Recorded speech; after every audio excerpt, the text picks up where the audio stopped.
Hey, what's up, everybody? It's Stephen A. Williams, president and founder of thecreditpressshop.com. This is a unscheduled video, but I've had a number of people on YouTube have asked me about this, and I said that I'll do some more research on it.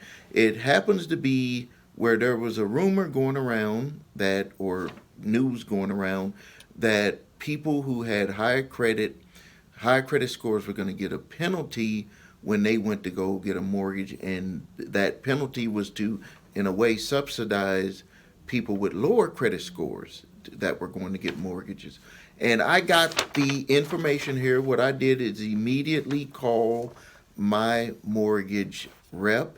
This individual has written uh, three mortgages uh, for me, and I said, give me the real deal on this. I have a lot of people on YouTube asking this question.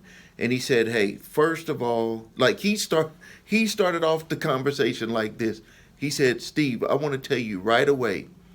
And just so you know, he works for a major national mortgage provider, and he knows his business. And he said, starting off with the whole thing, he said, I'm going to just put it to you this way, Steve. Fake news. Fake news. He said it's 100% fake news.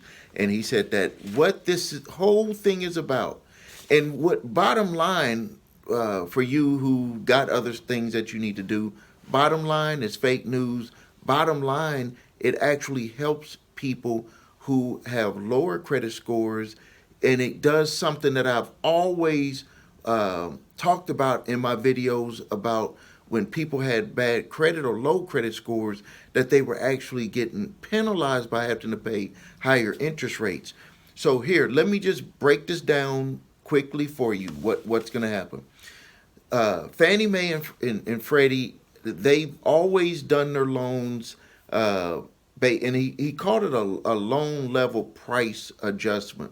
And basically what they're doing is they had these standards. They increased what they consider the gold standard, and they made that from 760 to 780. Yeah, 760 to 780. And then they had a lower, not the low, a lower level standard that was, I think I wrote it wrong in my notes, but it would be 760 down to 720. So basically what that was that when you participated in a loan, and they went by zip codes. So in a 50-mile radius, he gave an example of the income level, and they called it an AMI, on what they would base the interest rate for someone that was applying for a loan in that area. So he said that in our area, they would basically say the average income would be $100,000. And so people who made $100,000 or more they qualified for a different interest rate based off of the what Fannie Mae and Freddie Mac is offered. And just so you know, conventional loans are mainly packaged up and sold back to Fannie Mae and Freddie Mac.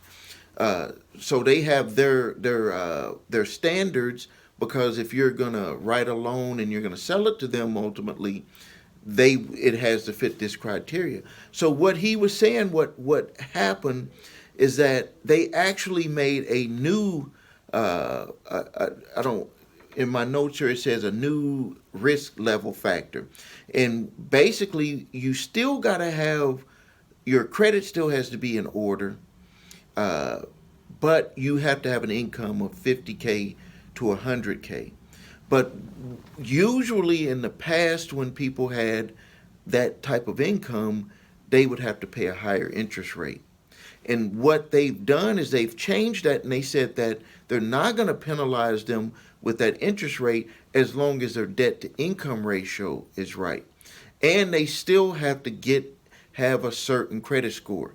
And so that's all this whole thing was about. There's no penalty for people who are going to get loans and they have a higher credit score. There is no penalty at all. As a matter of fact, he said that it is actually even better, but there was something that they are going to be paying more attention to for everybody, and that's going to be that debt to income ratio. Because if you think about it, even if you have good credit or you have so-so credit, if your debt to income ratio is out, is messed up, or it's way past a certain percentage of your income, at some point your risk factor is going to be high on being able to afford to keep the house, because anything could happen. You could, maybe you go and buy another car. You get more. You get, when you buy a house, you go and get furniture on credit. All types of things. You're gonna have to adjust to being able to pay property taxes. Like, there's a whole bunch of things that go into owning a home, and there's huge benefits to owning a home, but there's also factors that people always, different types of debt that people always get into when they buy a home. Because number one, you're going to get a lot of offers because you own a home, you have an asset, but also you want to furnish it. There's things you want to get on the outside. I mean, there are just numerous things. So that debt to income ratio is going to play a huge part overall with everybody. Right now, I believe it's about 55%. You cannot be over 55% debt to income ratio when everything is added up to be able to get approved, because they just don't want people to end up getting into trouble. Another thing that he wanted me to make clear, and he said that he's been out of politics for a long time, that he just loves people, and that's really how I am. But he said that he don't even know how President Biden's name got attached to this. He said that he had nothing to do with this, that this was actually adjustments that the Fed made to be able to give people the opportunity to be able to buy a home. And then another thing that he also stated, and he was like, Steve, you need to make this clear to your followers on YouTube, people who are watching your videos, is that credit is going to be even more important over the next 24 months. He said that if anyone is trying to move up their standard of living, anyone is trying to move up into being able to purchase a home, that they better deal with their credit right now, because FHA does have standards that are going to be coming into place that will make it more difficult if your personal credit is not good.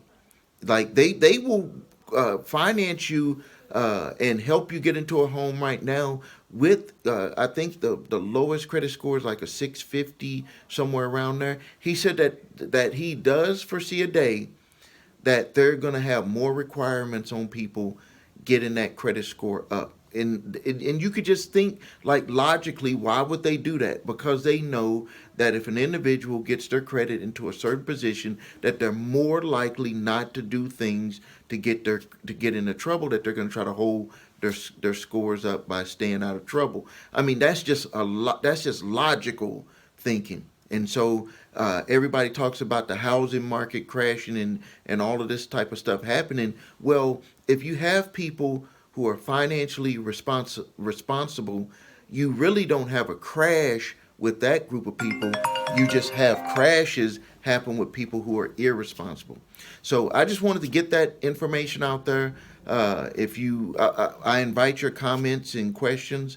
If it's something that I wasn't clear on, I mean, I was just taking notes. I didn't want to take too much of his time, but I really do appreciate that he did answer these questions for us.